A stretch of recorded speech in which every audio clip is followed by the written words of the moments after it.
Hi dear students, welcome to Mathematics CET classes. In the last class, we were discussing about the topic application of integrals. So in that, we have discussed about equations and writing graphs, finding point of intersections and method of integrations to solve the problem.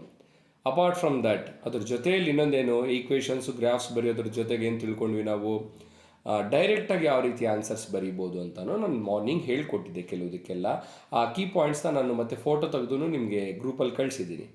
So ಅದನ್ನು ನೋಡ್ಕೊಳ್ಳಿ ಒಂದು ಸರಿ. So ಅದ್ರ ಜೊತೆಯಲ್ಲಿ ಇವಾಗ ಏನು ಮಾಡೋಣ ಅಂದರೆ ಕೆಲವು ಪ್ರಾಬ್ಲಮ್ಸ್ನ ಸಾಲ್ವ್ ಮಾಡೋಣ. ಸೊ ಇಲ್ಲಿ ಅಬ್ಸರ್ವ್ ಮಾಡಿ, ಇಲ್ಲಿ ನಾನು ಫಸ್ಟ್ ಪ್ರಾಬ್ಲಮ್ ತೊಗೊಂಡಿದ್ದೀನಿ. ಏನಂತ, the area of the region bounded by the curve y is equals to root of 16 minus x square and the x-axis is ಅಂತ 4 ಆಪ್ಷನ್ಸ್ ಕೊಟ್ಟಿದ್ದಾರೆ, ಹೌದಾ? And coming to the equation here, you have to find the area of the region bounded by this curve y is equals to root of 16 minus x square. ಇದು ಯಾವುದಾದ್ರೂ standard ಈಕ್ವೇಷನ್ನ? ನಾವು morning ನೋಡಿರುವಂಥ ಯಾವುದೇ equation ಈ ರೀತಿ ಇರಲಿಲ್ಲ, ರೂಟಲ್ಲಿ ಇರಲಿಲ್ಲ. So ಅದಕ್ಕೆ ನಾವೇನು ಮಾಡೋಣ, ಫಸ್ಟ್ ರೂಟ್ನ ರಿಮೂವ್ ಮಾಡಿ ನೋಡೋಣ ಇದು ಸ್ಟ್ಯಾಂಡರ್ಡ್ ಫಾರ್ಮ್ ಯಾವುದ್ರ ಥರ ಇರುತ್ತೆ ಅಂತ ಗೊತ್ತಾಗುತ್ತೆ. ಸೊ ಇದು y is equals to root of 16 minus x square. ಇದನ್ನು ಸ್ಕ್ವೇರ್ ಮಾಡಿದ್ದೇ ಆದರೆ ಎಲ್ ಎಚ್ ಎಸ್ ವೈ ಇರೋದು y ಸ್ಕ್ವೇರ್ ಆಗುತ್ತೆ. ಆರ್ ಎಚ್ ಎಸ್ ಅಲ್ಲಿರೋ ಸ್ಕ್ವೇರ್ ರೂಟ್ ಹೋಗಿ 16 ಮೈನಸ್ ಎಕ್ಸ್ ಸ್ಕ್ವೇರ್ ಅಂತ ಬರುತ್ತೆ. 16 ಮೈನಸ್ ಎಕ್ಸ್ ಸ್ಕ್ವೇರ್. ನೆಕ್ಸ್ಟ್ ಇದೇನಾಗುತ್ತೆ ನಮಗೆ ಇಲ್ಲಿ ಸ್ಟ್ಯಾಂಡರ್ಡ್ ಫಾರ್ಮಲ್ಲಿ ನೋಡಿ, y square is equals to 16 minus x square ಇದೆ ಅಲ್ವಾ. ಎಕ್ಸ್ ಸ್ಕ್ವೇರ್ ಇದು ಕಡೆ ತೊಗೊಂಡ್ರೆ that becomes x square plus y square equals to 16. ಇವಾಗ ಅಬ್ಸರ್ವ್ ಮಾಡಿ, ಇದೊಂದು ಸ್ಟ್ಯಾಂಡರ್ಡ್ ಈಕ್ವೇಷನ್. ಯಾವುದ್ರದ್ದು ಹೇಳಿ ಸ್ಟ್ಯಾಂಡರ್ಡ್ ಈಕ್ವೇಷನ್? ಮಾರ್ನಿಂಗ್ ನಾವು ಲಾಸ್ಟ್ ಕ್ಲಾಸಲ್ಲಿ ಡಿಸ್ಕಸ್ ಮಾಡಿದ್ವಿ. ಯಾವುದಂದರೆ ಇದು ಪರ್ಟಿಕ್ಯುಲರ್ ಈಕ್ವೇಷನ್ ಇವಾಗ ರೆಡ್ಯೂಸ್ ಆಗಿರೋದು, it is an equation of a circle. ಅದಕ್ಕೇನು ಮಾಡೋಣ, ಒಂದು ಸರ್ಕಲ್ ಡ್ರಾ ಮಾಡ್ತೀನಿ ನೋಡಿ ನಾನಿಲ್ಲಿ. ಆ್ಯಂಡ್ ಇಲ್ಲಿ ಕ್ಲಿಯರಾಗಿ ಅಬ್ಸರ್ವ್ ಮಾಡಿ, you have only x square, y square and 16. So it is nothing but it is a circle where center is at origin. Origin ಅಲ್ಲಿ ಸೆಂಟರ್ ಇರುತ್ತೆ, ಒಂದು ಸರ್ಕಲ್ ಆಯ್ತಲ್ವಾ. And what is the radius ಅಂದರೆ ಈ point ತೊಗೊತೀವಿ, it is 4,0 because 16 is can be written as 4 square, right? ಅದಕ್ಕೆ. So ಇದೆಲ್ಲ ಆದಮೇಲೆ and they are asking us to find the area of the region bounded by this particular curve. ನೋಡಿ ಇಲ್ಲಿ ನೋಡಿದಾಗ ಇದು ಯಾವುದೋ ಒಂದು ಹೊಸ ಕರ್ವ್ ಥರ ಅನಿಸ್ತು ನಮಗೆ. ಬಟ್ ನಾವು ಯಾವುದು ಸ್ಟ್ಯಾಂಡರ್ಡ್ ಕರ್ವ್ಸ್ ನಾವು ಮಾರ್ನಿಂಗ್ ಡಿಸ್ಕಸ್ ಮಾಡಿರೋದ್ರಲ್ಲಿ y is equals to root ಅಂತ ಇರಲಿಲ್ಲ. ರೂಟ್ ತೆಗೆಯೋದಕ್ಕೆ ಸ್ಕ್ವೇರಿಂಗ್ ಮಾಡ್ಕೊಂಡಾಗ ಒಂದು ಐಡಿಯಾ ಬಂತು, ಎಕ್ಸ್ ಸ್ಕ್ವೇರ್ ವೈ ಸ್ಕ್ವೇರ್ ಎರಡು ಇದೆ ಅಂತ. ಈ ಮೈನಸ್ ಎಕ್ಸ್ ಸ್ಕ್ವೇರ್ ಶಿಫ್ಟ್ ಮಾಡಿದ್ದು ಗೊತ್ತಾಯಿತು, it is equation of a circle where centre is at origin ಅಂತ. ಸೊ ಅದ್ರ ಪ್ರಕಾರ ಬರೆದಿದ್ದೀನಿ. ಆ್ಯಂಡ್ ಇನ್ನೊಂದು ಹೇಳಿದ್ದಾರೆ, so this curve and x axis ನೋಡಿ ಇದೆ ತಾನೇ ಎಕ್ಸ್ ಆ್ಯಕ್ಸಿಸ್. ಸೊ ಈ ಎಕ್ಸ್ ಆ್ಯಕ್ಸಿಸ್ಗೂ ಮತ್ತು ಸರ್ಕಲ್ ಒಳಗಡೆ ಏರಿಯಾ ಅಂದರೆ ಇಷ್ಟೇ ತಾನೇ ಬರೋದು. So area of the region bounded by the curve ಅಂದರೆ ಆ ಕರ್ವೇ ಸರ್ಕಲ್ ಆಯ್ತು ಇಲ್ಲಿ. ಆ್ಯಂಡ್ ದ ಎಕ್ಸ್ ಆ್ಯಕ್ಸಿಸ್ ಅಂದರೆ ಎಕ್ಸ್ ಆ್ಯಕ್ಸಿಸ್ವರೆಗೂ ಇರಬೇಕು. So this is the area. ಅಂದರೆ ಸಿಂಪಲ್ಲಾಗಿ ಗೊತ್ತಾಗ್ತದೆ ನಿಮಗೆ, it is half of a circle. What is the area of a circle actually? It is pi r square which is nothing but pi into 4 square which is 16 pi.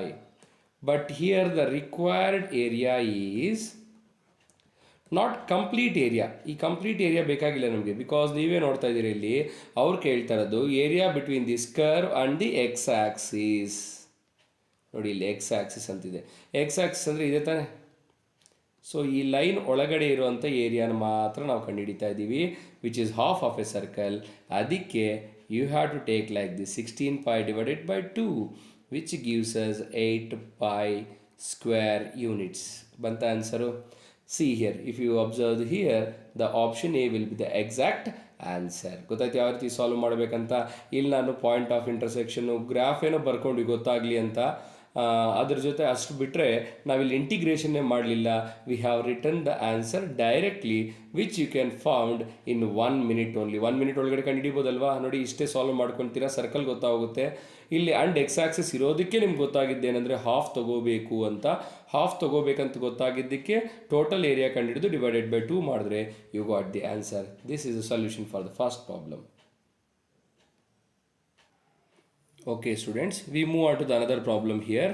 You can observe the problem here. They have given area of the region which is present in the first quadrant enclosed by the x-axis and the line y is equals to x and the circle x square plus y square is equals to 32.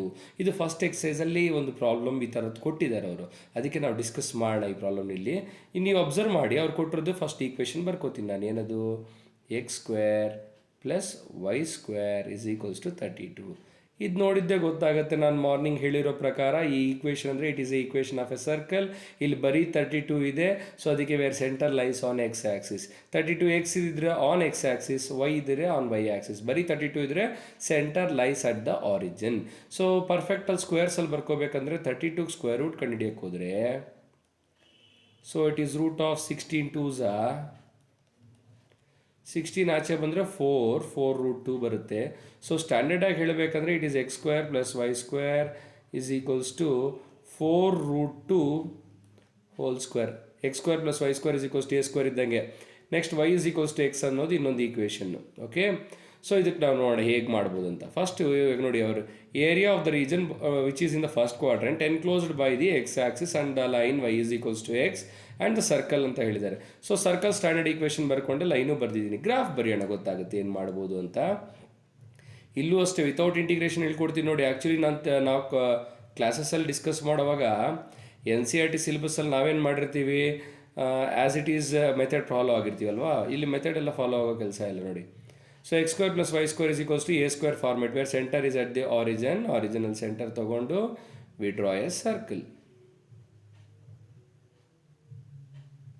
ಆಯಿತಾ? ಇದು x axis, ಇದು y axis ಅಲ್ವಾ? ಆಯಿತು. Y is equals to x ಅಂದರೆ it is a standard equation of a line which passes through the origin. ಆಗೋಯ್ತು. ಅವ್ರು ಕೇಳ್ತಾರದೇನು, find the area of the region in the first quadrant ಅಲ್ವಾ? First ಕ್ವಾಡ್ರೆಂಟಲ್ಲಿ ಇರಬೇಕು. ಜೊತೆಗೇನು enclosed by the x axis. ಒಂದು ಕಡೆ ಎಕ್ಸ್ ಆ್ಯಕ್ಸಿಸ್ ಇರಬೇಕು, ಇನ್ನೊಂದು ಕಡೆ y is equals to x ಅನ್ನೋ ಲೈನ್ ಇರಬೇಕು, ಇನ್ನೊಂದು ಕಡೆ ಈ ಸರ್ಕಲ್ ಇರಬೇಕು. ಸೊ ಇದು, so that means you have to find this particular area ಅಲ್ವಾ? ಫಸ್ಟ್ ಥಿಂಗ್, ಈ ಏರಿಯಾ ಎಲ್ಲಿದೆ? ಫಸ್ಟ್ ಕ್ವಾಡ್ರೆಂಟ್ ಅಲ್ವಾ? ಒಂದು ಕೆಲಸ ಮಾಡಿ.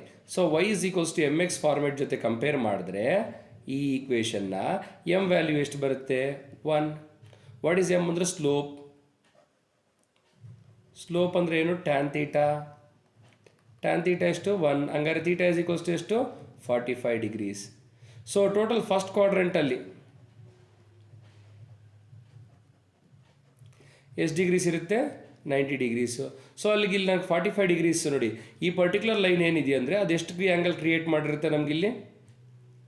ಇಲ್ಲಿ ಪರ್ಟಿಕ್ಯುಲರ್ ಥಿಂಗ್ ಇಲ್ಲಿದೆಯಲ್ವಾ, ಇಲ್ಲಿ ಈ ಪರ್ಟಿಕ್ಯುಲರ್ ಥಿಂಗು ಇದು ಎಷ್ಟು ಆ್ಯಂಗಲ್ ಕ್ರಿಯೇಟ್ ಮಾಡಿರುತ್ತೆ ಅಂದರೆ 45. ಟೋಟಲ್ ಫಸ್ಟ್ ಕ್ವಾಡ್ರೆಂಟಲ್ಲಿರೋ ಆ್ಯಂಗಲ್ ಎಷ್ಟು? 90 degree. So what is 45 degree divided by 90 degree? ಎಷ್ಟು ಪಾರ್ಟ್ ಕವರ್ ಮಾಡ್ತಾಯಿದೆ ಫಸ್ಟ್ ಕ್ವಾಡ್ರೆಂಟಲ್ಲಿ? ಅದು half, because 45 1s 45 2s. So ಬಂತಲ್ವ ಇಲ್ಲಿ? ಸೊ ಅಲ್ಲಿಗೆ ಈ ಲೈನ್ ಏನು ಡ್ರಾ ಮಾಡ್ತಾ ಇದ್ದೀವಿ y is equals to x ಅನ್ನೋದು, it is half of the first quadrant and this is a circle. ನೋಡಿ, ಈ ಕಂಪ್ಲೀಟ್ ನನಗೆ ಬೇಕಾಗಿರೋ ಏರಿಯಾ ಇದು ಸರ್ಕಲಲ್ಲೊಂದು ಪಾರ್ಟೇ, ಇಸಂಟ್ ಇಟ್? ಈ ಸರ್ಕಲ್ ಒಳಗಡೆ ಇದೊಂದು ಪಾರ್ಟೇ. ಸೊ ಅದಕ್ಕೆ ಈಕ್ವೇಷನ್ ಆಫ್ ಸರ್ಕಲ್ ತೊಗೊಂಡು, ಏನು equation of circle? Pi r square. What is r square? Pi into what is r? 4 root 2 whole square. 4 root 2 ನಮಗೆ ಗೊತ್ತು. What is 4 root 2 whole square ಅಂದರೆ 32.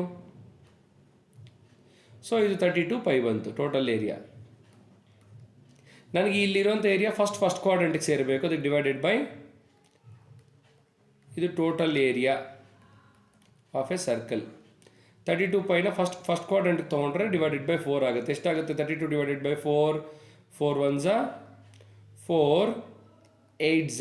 So this becomes what? 8 pi. ಮುಗೀತಾ? ಮತ್ತೆ ಈ ನನಗೆ ನೋಡಿ, ಇದು ಫಸ್ಟ್ ಕ್ವಾಡ್ರೆಂಟ್. ಟೋಟಲ್ ಈ ಫಸ್ಟ್ ಕ್ವಾಡ್ರೆಂಟಲ್ಲಿ ಎಷ್ಟಿರುತ್ತೆ ನನಗೆ? ಟೋಟಲ್ ಈ ಫಸ್ಟ್ ಕ್ವಾಡ್ರೆಂಟ್ ಎಲ್ಲ ಸೇರಿ 8 ಪೈ ಆಯಿತು. ಬಿಕಾಸ್ ಟೋಟಲ್ ಏರಿಯಾ ಬಂದು 32 ಪೈ. ಅದರಲ್ಲಿ ಫಸ್ಟ್ ಕ್ವಾಡ್ರೆಂಟಲ್ಲಿ ಎಷ್ಟಿದೆ? 8 ಪೈ.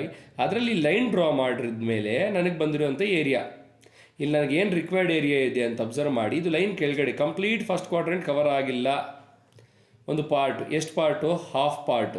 ಅದಕ್ಕೆ ಈ 8 ಪೈಗೆ ಹಾಫ್ ಮಲ್ಟಿಪ್ಲೈ ಮಾಡೋಣ. 2 1s 2 4s 8. So this becomes 4 pi. So ಅಲ್ಲಿಗೆ 4 ಪೈ ಆಪ್ಷನ್ ಇದೆ. ಫಸ್ಟ್ ಆಪ್ಷನ್ 16 ಪೈ, ಸೆಕೆಂಡ್ ಆಪ್ಷನಲ್ಲಿ 4 ಪೈ ಇದೆ.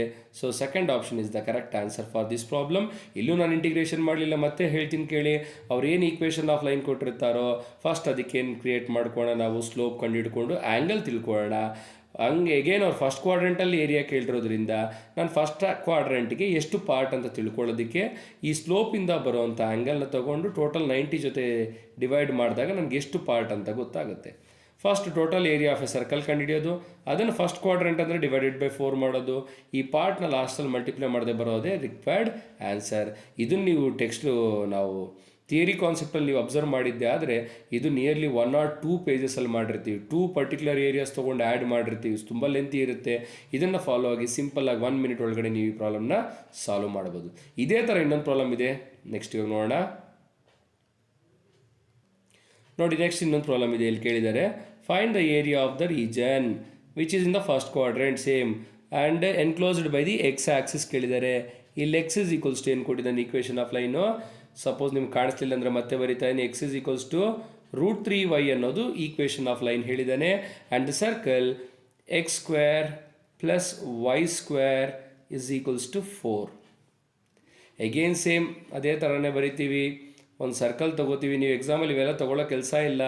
And a line passes through the origin. ಯಾಕಂದರೆ ಇಲ್ಲೂ ನೋಡಿ it is also again in the form of y is equals to mx. ಅಂದರೆ ಬರೀ y x ನೋಡಿ y x ಎರಡೇ ಕಾನ್ಸೆಪ್ಟ್. ಇಲ್ಲೂ x ಇದೆ y ಇದೆ. ಸಪ್ರೇಟ್ ಕಾನ್ಸ್ಟೆಂಟ್ ಇಲ್ಲ. ಸಪ್ರೇಟ್ ಕಾನ್ಸ್ಟೆಂಟ್ ಅಂದರೆ ಪ್ಲಸ್ ಸಿ ಇರುತ್ತೆ, ಬಟ್ ಅದು ಇಲ್ಲಿಲ್ಲ. ಸೊ ಪ್ಲಸ್ ಸಿ ಸಪ್ರೇಟ್ ಆಗಿಲ್ಲ ಅಂದರೆ the line passes through the origin. ಇಲ್ಲೂ ರಿಕ್ವೈರ್ಡ್ ಏರಿಯಾ ಇಷ್ಟೇ, ಸೇಮ್ ಥಿಂಗ್. ಅದಕ್ಕೆ ನೀವು ಎಕ್ಸಾಮಿನೇಷನಲ್ಲಿ ಈ ಟೈಪ್ ಪ್ರಾಬ್ಲಮ್ ಏನೋ ಒಂದು ಸರ್ಕಲ್ಲು ಒಂದು line passes through the origin. Circle line passes through the origin. Whenever if you get the problem like this you no need to write this graph also from ನಾವು. ಇವಾಗ ಅರ್ಥ ಮಾಡ್ಕೊಂಡ್ಮೇಲೆ ಈ graph ಬರೆಯೋ ಕೆಲಸನೂ ಇಲ್ಲ. Directly we move on to this one. First ಇದನ್ನು y is equals to mx plus c ಫಾರ್ಮೆಟಲ್ಲಿ ಬರೆಯೋಕ್ಕೆ ಟ್ರೈ ಮಾಡ. ಅಂದರೆ ಏನಾಗುತ್ತೆ ಅವಾಗ y is equals to 1/√3 into X. Because ಇಲ್ಲಿ x is equals to √3y ಇದೆ. ನಾನು y ಇಸ್ ಈಕ್ವಲ್ಸ್ ಟು ಮಾಡ್ಕೊಳ್ಳೋಕೆ ಹೋದರೆ 1/√3x ಬರುತ್ತೆ. ನಾವು this will be the slope m. m ಅಂದರೆ ಏನು? Tan theta. What is tan theta value here? 1/√3. 1/√3 ಯಾವಾಗ ಬರೋದು? ಟ್ಯಾನಲ್ಲಿ 30 degrees. So what is the part here? 30 degrees by 90 degrees. What happens to this one? 31s are 33s are, so it becomes 1/3. What is the total area? Andre pi r square. What is r square here? 4. Because this 4 is nothing but 2 square. So if you take pi into 2 square radius, again you will get pi into 4, which is nothing but 4 pi. And this particular area is a part of this first quadrant. Complete first ಕ್ವಾಡ್ರೆಂಟಲ್ಲಿ ಒಂದು part. ಅದಕ್ಕೆ first quadrant ಕಂಡು ಹಿಡಿಯಬೇಕಂದ್ರೆ you have to make it as 4 parts because first, second, third, fourth the circle is divided into 4 equal parts. So you should divide by 4. So 4 1s divide ಆದರೆ you got the answer as pi. This is the total area in first quadrant. ಕರೆಕ್ಟಾ? ಇದೇನಿದು 4 pi ಅನ್ನೋದು? Total area of circle. ಅದು total area of a circle. ಇವಾಗ ನಾನು ಅದನ್ನು first ಕ್ವಾಡ್ರೆಂಟಾಗೆ ಎಷ್ಟು ಬರುತ್ತೆ ತಿಳ್ಕೊಬೇಕಂದ್ರೆ I should divide by 4. So I got pi. ನಾವ್ I should know this particular area. ಅಂದರೆ ಏನು? ಈ ಥರ ಬರೆದು ಸರ್ಕಲ್ ಬರೆದು ಒಂದು ಲೈನ್ ಡ್ರಾ ಮಾಡಿದ್ಮೇಲೆ ಇಲ್ಲೊಂದು ಏರಿಯಾ ಕ್ರಿಯೇಟ್ ಆಗುತ್ತಲ್ವಾ, ರಿಕ್ವೈರ್ಡ್ ಏರಿಯಾ. ಇದು ತಿಳ್ಕೊಳ್ಳೋದಕ್ಕೆ ಈ ಪಾರ್ಟ್ ಡಿವೈಡ್ ಮಾಡಬೇಕು. ಎಷ್ಟು ಪಾರ್ಟ್ ಬರುತ್ತೆ? ಆ್ಯಕ್ಚುಲಿ ನಾವು y is equals to mx plus ಈ ಥರ ಮಾಡೋಕ್ಕೆ ಹೋದರೆ m ವ್ಯಾಲ್ಯೂ 1/√3. 1/√3 ಸ್ಲೋಪ್ ಅಂದರೆ ಟ್ಯಾನ್ ಥೀಟಾಗೆ ಬರ್ಕೊಂಡಾಗ ನನಗೆ ಥೀಟಾ ಸಿಗೋ 30 degrees. So the part is 1/3. So ಇದಕ್ಕೆ 1/3 ಮಲ್ಟಿಪ್ಲೈ ಮಾಡೋದು ಅಷ್ಟೇ. ಫಸ್ಟ್ ಕ್ವಾಡ್ರೆಂಟಲ್ಲಿ ಎಷ್ಟೇ ಏರಿಯಾ ಇರಲಿ ಅದಕ್ಕೆ ಈ ಪಾರ್ಟ್ ಏನು ಬರುತ್ತೋ ಮಲ್ಟಿಪ್ಲೈ ಮಾಡಿ. You got the answer as pi/3 square units. ಮುಗಿದೋಯ್ತಾ? First you have to find the area of a circle, pi r square. And y is equals to mx plus c ಫಾರ್ಮೆಟಲ್ಲಿ ಬರ್ಕೊಂಡು m ಅಂದರೆ ಏನಂತ ತೊಗೊಳ್ತೀರಿ? m ಅಂದರೆ ಮತ್ತೆ tan theta ಅಂತ ಬರೀತೀರಾ. Tan ಥೀಟಾಗೆ ಏನು ಬರ್ಕೊಂಡ್ರು ಅದು ಯಾವ ಆ್ಯಂಗಲ್ಗೆ ಬರುತ್ತೋ ನೋಡ್ಕೋಬೇಕು. ಅದನ್ನು 90 ಜೊತೆ ಡಿವೈಡ್ ಮಾಡಿದ್ರೆ you will get the part. ಆ ಪಾರ್ಟ್ನ ಫಸ್ಟ್ ಕ್ವಾಡ್ರೆಂಟಿಗೆ ಬರೋಂಥ ಏರಿಯಾಗೆ ಮಲ್ಟಿಪ್ಲೈ ಮಾಡಿದ್ರೆ, ಇವಾಗ ಫಾರ್ ಎಕ್ಸಾಂಪಲ್ ಲಾಸ್ಟ್ ಪ್ರಾಬ್ಲಮ್ ಏನಾಗಿತ್ತು? 45 degrees ಇತ್ತು, ಅದು ಹಾಫ್ ಆಗಿತ್ತು. ಹಾಫ್ ಆಗಿದ್ದಕ್ಕೆ ಅದು 1/2 ಇಂದ ಮಲ್ಟಿಪ್ಲೈ ಮಾಡಿದ್ವಿ. ಇಲ್ಲಿ 1/√3 ಬಂತು m value. Angle 30 degrees. 30 divided by 90 ಮಾಡಿದ್ರೆ 1/3 ಬಂತು. ಸೊ ದಿಸ್ ರಿಕ್ವೈರ್ಡ್ ಏರಿಯಾ ಏನಿದೆ, ಈ required area it is 1/3 of first quadrant. ಈ ಫಸ್ಟ್ ಕ್ವಾಡ್ರೆಂಟಲ್ಲಿ ಎಷ್ಟದು? 1/3. ಅದಕ್ಕೆ ಇಂಟು 1/3 ಮಾಡಿದ್ರೆ ಇಷ್ಟು ಬಂದಿದೆ ಆನ್ಸರು. ಇದು ಯಾವ ಆಪ್ಷನ್ನಲ್ಲಿದೆ ಅಂದರೆ ಇಲ್ಲಿ ನಾನು ಸೇಮ್ ಪ್ರಾಬ್ಲಮ್ ತೊಗೊಂಡ್ಬಿಟ್ಟಿದ್ದೆ ಅಂದರೆ ಆಪ್ಷನ್ಸಲ್ಲಿಲ್ಲ. ಸೊ ಈ ಟೈಪ್ ಕ್ವಶನ್ ಕೇಳಿದ್ರೆ you can write the answer as pi/3. ಇದು ಬೇಕಾದರೆ ನಿಮಗೆ ಈ ಚಾಪ್ಟರ್ ಅಪ್ಲಿಕೇಶನ್ ಆಫ್ ಇಂಟಿಗ್ರಲ್ಸಲ್ಲಿ ಥಿಯರಿಯಲ್ಲಿ ಅಬ್ಸರ್ವ್ ಮಾಡಿ ಸೇಮ್ ಪ್ರಾಬ್ಲಮ್ ಮಾಡಿಸಿದ್ದೀನಿ, ಲೆಂತಿಯಾಗಿದೆ, ಸೇಮ್ ಆನ್ಸರೇ ಬರ್ತಾ ಇರುತ್ತೆ. So this is the shortest way to find the area between the circle and line passes through ಎಲ್ಲಿ ಆರಿಜಿನ್. ಈ ಕಾನ್ಸೆಪ್ಟ್ ಬಂದಾಗ you make use of this method. Within 1 minute ಒಳಗಡೆನೆ ನೀವು ಈ ಪ್ರಾಬ್ಲಮ್ನ ಸಾಲ್ವ್ ಮಾಡ್ಬೋದು. Okay students, we move on to the another problem. Area of the region bounded by the curve y is equals to cos x between x is equals to 0 and x is equals to pi. x is equals to 0 ಇಂದ x is equals to pi ಒಳಗಡೆ cos x ಅನ್ನೋ function ಒಳಗಡೆ area ಎಷ್ಟು ಬರುತ್ತೆ ಅಂತ ಕೇಳ್ತಾ ಇದ್ದಾರೆ. ಇದೇ ಕ್ವಶನ್ನ 2 times ಇದಕ್ಕೆ ಮುಂಚೆ ಎಕ್ಸಾಮ್ಸಲ್ಲಿ ಕೇಳಿದ್ದಾರೆ. Same question they asked for 2 times in previous years from 2014 to 2020 ಒಳಗಡೆನೆ ಈ ಕ್ವಶನ್ನ 2 times ಕೇಳಿದ್ದಾರೆ. ಸೊ ಅದರಿಂದ ಈ ಪ್ರಾಬ್ಲಮ್ ಒಂದ್ಸರಿ ಕ್ಲಿಯರಾಗಿ ಅಬ್ಸರ್ವ್ ಮಾಡ್ಕೊಳ್ಳಿ. ಸೊ ಕಾಸ್ ಎಕ್ಸ್ ಅನ್ನೋದು ನಾನು ಲಾಸ್ಟ್ ಕ್ಲಾಸಲ್ಲಿ ನಿಮ್ಗೆ ಹೇಳಿರಲಿಲ್ಲ, ಬಟ್ ಇದನ್ನು ವೆನ್ ಟ್ರಿಗ್ನೋಮೆಟ್ರಿ ಚಾಪ್ಟರ್ ಸ್ಟಾರ್ಟ್ ಆದಾಗೆ ನೀವು ನೋಡಿರ್ತೀರಿ ಇದೆಲ್ಲ ಯಾವ ರೀತಿ ಇರುತ್ತೆ ಅಂತ.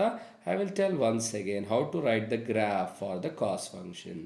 You know the value of the cos 0, see and they are asking us the value from between x is equal to 0 to x is equals to pi. ಇದರೊಳಗಡೆ ಕೆಲವು ಸ್ಟ್ಯಾಂಡರ್ಡ್ ವ್ಯಾಲ್ಯೂಸ್ ಗೊತ್ತಿದ್ರೆ ಸಾಕು for this cos function. So for you know that first for cos 0 it is 1, then for 90 pi by 2 it becomes 0. Next for pi it becomes what? -1. For 0 it is 1, for 90 it becomes cos 90 is 0, then for cos pi it will be -1. If I join this, I will get a graph like this, isn't it? Till here, from 0 till here. So and they are asking us to find the region bounded by the curve y is equals to cos x. I have written cos x from 0 to pi. 0 ಇಂದ pi ವರೆಗೂ cos x ಹೇಗೆ ಬರುತ್ತೋ ಬರ್ದಿದ್ದೀನಿ. ಇದರೊಳಗಡೆ ಇರೋ area ಅಂದರೆ ಇದೆ, ಆಯಿತಾ? So ಈ ಏರಿಯಾ ಯಾವ ರೀತಿ ಕಂಡುಹಿಡಿಬೇಕಂತ ಹೇಳ್ತೀನಿ. Very simple integration.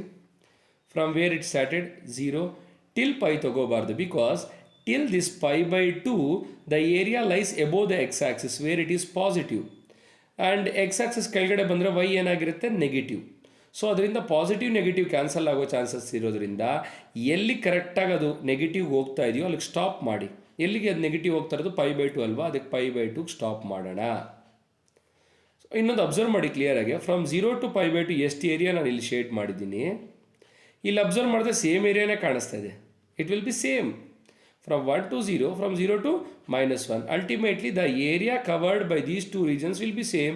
ಅದಕ್ಕೆ you should not take from 0 to pi. If you take here in the upper part it will be positive, and the lower part it gives us the negative. Positive and negative get subtraction and you will get what? 0, which is not correct. Area 0 anta. 0 andre artha enu? There is no area. But you can observe here you have an area, isn't it? Here we have an area. So I should not get 0 means I should take this also positive. Instead of taking this positive, I will take the area from 0 to pi by 2. Why 0 to pi by 2 means till pi by 2 the graph is above the x-axis. So I will take this and I will make it as double, 0 to pi by 2. And what is the curve covering the area means cos x into dx, that's all. So 2 into what is integration of cos x? It is sin x. And what are the limits? 0 to pi by 2. If I give the upper limit pi by 2, it becomes sin pi by 2, which is 1, minus, and if I give lower limit 0, sin 0 will be 0. The final answer will be 2 square units. The answer is option A. The same question they have asked for how many times? 2 times. Suppose ಈ ವರ್ಷನೂ same ಕ್ವಶನ್ನೇ ಕೇಳಿದ್ರೆ ಅನ್ಕೊಳ್ಳಿ, you no need to solve all these things. Instead of this, you can directly write the answer as 2 square units. From where to where? From 0 to pi. Suppose if they ask only till 0 to pi by 2 means 0 to pi by 2 means the area will be 1 square unit. The area will be 1 square unit. So since they are asking from 0 to pi, 0 to pi by 2 you will get 1, and 0 pi by 2 to pi, again second part will be also same 1. By adding these two ones you will get the answer as 2. So this is the required answer. E problem only we have integrated, since the area not only for cos, sine also same like this.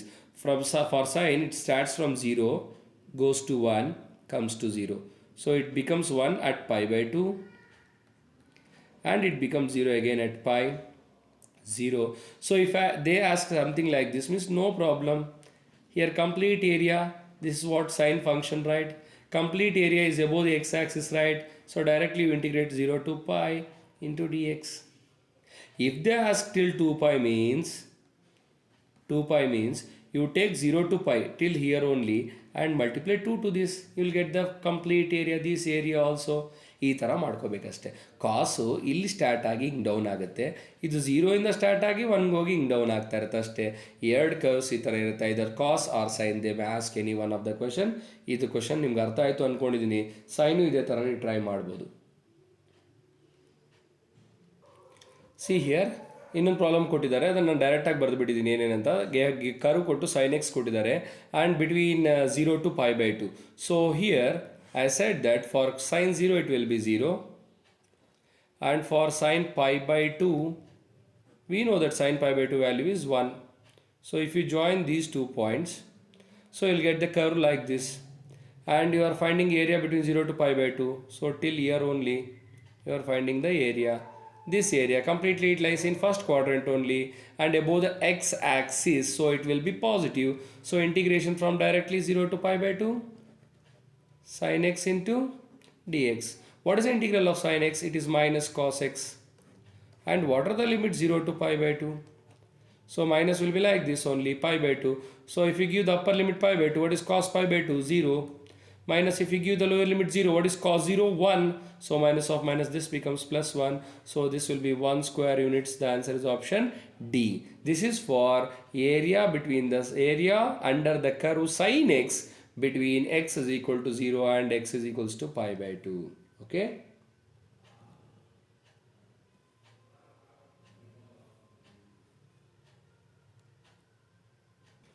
Okay, we move on to the another problem. Area bounded by the ellipse x square by 25 plus y square by 16 is equals to 1.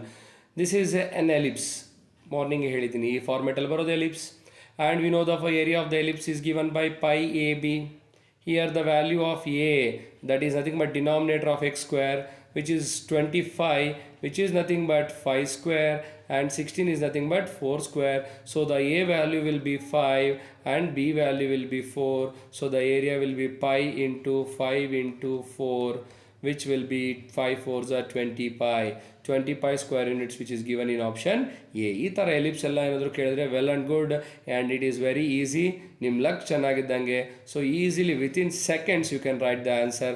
But be careful with the questions. ಕಾಂಪಿಟೇಟಿವಲ್ಲಿ question ಓದೋವಾಗ careful ಆಗಿರಿ, because ಅವ್ರು ಇದ್ರ ಜೊತೆಗೆ ಏನಾದರೂ find the area bounded by the ellipse in first quadrant ಅಂತ ಕೇಳಿದ್ದಿದ್ರೆ again you should divide this by 4. Because complete area ಅಂದರೆ pi a b. First quadrant ಅಂದರೆ ಎಗೇನ್ ಎಲಿಪ್ಸ್ ಅಬ್ಸರ್ವ್ ಮಾಡಿ ನೀವು. ಎಲಿಪ್ಸ್ ಈ ರೀತಿ ಇರೋದ್ರಿಂದ, ಓವೆಲ್ ಶೇಪ್ ಈ ಥರ ಇರೋದ್ರಿಂದ ಇದು 4 ಈಕ್ವಲ್ ಪಾರ್ಟ್ಸ್ ಆಗಿದೆ. 1 2 3 4. ಬರೀ ಫಸ್ಟ್ ಕ್ವಾಡ್ರೆಂಟ್ ಬೇಕಂದರೆ ಟೋಟಲ್ ಏರಿಯಾನ ಡಿವೈಡೆಡ್ ಬೈ 4 ಮಾಡಬೇಕಾಗಿತ್ತು. ಬಟ್ ಇಲ್ಲಿ ಕೇಳಿಲ್ಲ, ತೊಂದರೆ ಇಲ್ಲ, ಇದೇ ಆನ್ಸರ್. ಕೇಳಿದಿದ್ರೆ ಡಿವೈಡೆಡ್ ಬೈ 4. ಟೋಟಲಿ ನಮಗೆ ಎಬೋ ಎಕ್ಸ್ ಆಕ್ಸಿಸ್ ಕೇಳಿದರೆ ಡಿವೈಡೆಡ್, ಟೋಟಲ್ ಅವಾಗ ಎಷ್ಟು ಪಾರ್ಟ್ ಬರ್ತಾ ಇದೆ? ಹಾಫ್ ಬರ್ತಾ ಇದೆ ರಿಕ್ವೈರ್ಡು. ಆವಾಗ 20 pi ಡಿವೈಡೆಡ್ ಬೈ 2 ಅಂತಲೂ ಮಾಡ್ಕೋಬೋದಿತ್ತು. So it all depends. ಅದಕ್ಕೆ ಕ್ವೆಶನ್ನ ಕರೆಕ್ಟಾಗಿ ಓದಿ. Star is reading the question is very important. Okay students, we move on to the another problem here. The area of the region bounded by the parabola y square is equals to x, and the straight line 2y is equals to x. Parabola y square is equals to x. What is the general formula? Means y square is equals to 4ax. When you make this in the general form, you should write 4 into 1 by 4 into x for the adjustment. Then by this you will get a value as 1 by 4, and they have given equation of straight line 2y is equals to x. The standard equation is y is equals to mx.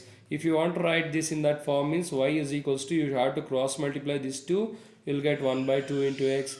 By this you'll get the value of m as 1 by 2. Why we have written this forms means, in the morning we have discussed the area between parabola y square is equals to 4ax and line y is equals to mx is 8 by 3 a square by m cube. By this, if I take substitute for this problem, 8 by 3, the a value is 1 by 4. What is here? You have a square, so 1 by 4 whole square will be 1 by 16 divided by, and coming to m value is 1 by 2, and m cube means 1 by 2 whole cube becomes 1 by 8. So 8 ones are 8 twos are. Again you can divide this 2 and 8, 2 ones are 2 fours are, you got the answer as 4 by 3. So the required answer for this problem is 4 by 3 square units. If you use this particular formula, morning ನಾನು ಹೇಳಿದ್ನಲ್ಲ direct answers ಬರೆಯೋದು, ಇದನ್ನು ಕರೆಕ್ಟಾಗಿ use ಮಾಡಿಕೊಂಡ್ರೆ ಸಾಕು. Y square is equals to 4x ಇದು, ಅದೇ x square is equals to 4ay concept ಕೇಳಿದಿದ್ರೆ it is 8 by 3, a square ಹಂಗೆ ಇರುತ್ತೆ, ಜೊತೆಯಲ್ಲಿ m cube extra, a square into m cube ಇಲ್ಲಿ ಡಿವೈಡೆಡ್ ಬೈ m ಕ್ಯೂಬ್. ಯಾಕಂದರೆ here it is y square is equals to 4x format. That's all. So the answer is option A. ಈ ಥರ problems solve ಮಾಡಿ ಆದರೂ ಮಾಡ್ಬೋದು, ಇಲ್ಲ ಡೈರೆಕ್ಟಾಗಾದರೂ ಮಾಡ್ಬೋದು. ಸೊ ಟೋಟಲಿ ನಾನು ಡಿಫ್ರೆಂಟ್ ಪ್ರಾಬ್ಲಮ್ಸ್ನು ಡಿಸ್ಕಸ್ ಮಾಡಿದ್ದೀನಿ, ಡೈರೆಕ್ಟ್ ಮೆಥಡ್ಸು ಕೊಟ್ಟಿದ್ದೀನಿ, ಕ್ಲಾಸಲ್ಲೂ ಇದ್ರ ಬಗ್ಗೆ ಎಕ್ಸ್ಪ್ಲೇನ್ ಮಾಡಿದ್ದೆ. Once again you recall all the concepts of this application of integrals or area bounded by curves. ಎರಡು ಹೆಸರಲ್ಲಿ ಕರಿತಾ ಇರ್ತೀವಿ ನಾವು ಕಾಂಪಿಟೇಟಿವಲ್ಲಿ ಇದನ್ನು. ಸೊ ಇದನ್ನು ಚೆನ್ನಾಗಿ ಪ್ರಿಪೇರ್ ಆಗಿ, because every year approximately 2 questions ಅವ್ರು ಕೇಳ್ತಾನೆ ಇದ್ದಾರೆ ಈ ಚಾಪ್ಟರಿಂದ. How many questions? 2 questions. So 2 questions every year ಬರ್ತಾ ಇದೆ. ಈ ಇಯರಲ್ಲಿ ಸಿಲೆಬಸ್ ರೆಡ್ಯೂಸ್ ಆಗಿರೋದ್ರಿಂದ ಓನ್ಲಿ ಅವಾಗ ಲಾಸ್ಟ್ ಇಯರ್ ಅಂದರೆ 2 questions from 2 exercises, 1 curve and line ಇರ್ತಾ ಇತ್ತು, ಕರ್ವ್ ಆ್ಯಂಡ್ ಎ ಲೈನ್. ಇವಾಗ 2 ಕರ್ವ್ಸ್ 2 ಇರ್ತಾ ಇತ್ತು. ಸೊ ಇದು ಹೆಂಗೂ ಸಿಲೆಬಸ್ಸಿಂದ ತೆಗೆದಿದ್ದಾರೆ. ಓನ್ಲಿ 1 ಕಾನ್ಸೆಪ್ಟಿಂದ 2 ಕ್ವಶನ್ಸ್ ಅಂದರೆ ಇಟ್ ಈಸ್ ಈಸಿ. ನಿಮಗೂ ಹೆಲ್ಪ್ಫುಲ್ ಆಗುತ್ತೆ, ಚೆನ್ನಾಗಿ ಪ್ರಿಪೇರ್ ಆಗಿ. ಟಾಪಿಕ್ಸ್ ಕಾನ್ಸೆಪ್ಟ್ಸ್ ಕಡಿಮೆ ಇದೆ, but sure dam sure 1 or 2 questions ಬಂದೇ ಬರುತ್ತೆ. ಸೊ ಚೆನ್ನಾಗಿ ಪ್ರಿಪೇರ್ ಆಗಿ ಸಾಲ್ವ್ ಮಾಡ್ಕೊಳ್ಳಿ. ನಿಮ್ಗೆ ಏನೋ ಡೌಟ್ಸ್ ಇದ್ದರೆ ನೀವು ಮೆಸೇಜಲ್ಲಾದರೂ ಕೇಳ್ಬೋದು, ಇಲ್ಲಾಂದರೆ ಕಾಲೇಜ್ಗಾದರೂ ವಿಸಿಟ್ ಮಾಡಿ, ಇದ್ರ ಬಗ್ಗೆ ಮತ್ತೆ ಎಕ್ಸ್ಪ್ಲೇನ್ ಮಾಡ್ತೀನಿ. Okay, thank you. By this I end with the chapter application of integrals. Again ಮತ್ತೆ ಹೇಳ್ತೀನಿ, ಯಾವುದೇ ಒಂದು ಮಾಡಬೇಕಂದ್ರೆ ಗ್ರಾಫ್ ಗೊತ್ತಿರಬೇಕು, and second one point of intersection ಕಂಡುಹಿಡಿಯೋದು ಬರೀಬೇಕು, third one method of integration. So ಇವೆಲ್ಲ ಮಾಡ್ಕೊಂಡು ಮಾಡ್ತಾಯಿದ್ವಿ. ಇಲ್ಲಾಂದರೆ direct method, I have given direct method for many problems. So ಯಾವುದೊಂದು ಯೂಸ್ ಮಾಡ್ಕೊಂಡು ಸಾಲ್ವ್ ಮಾಡ್ಕೊಳ್ಳಿ. So next in the next class we start with another chapter. Thank you.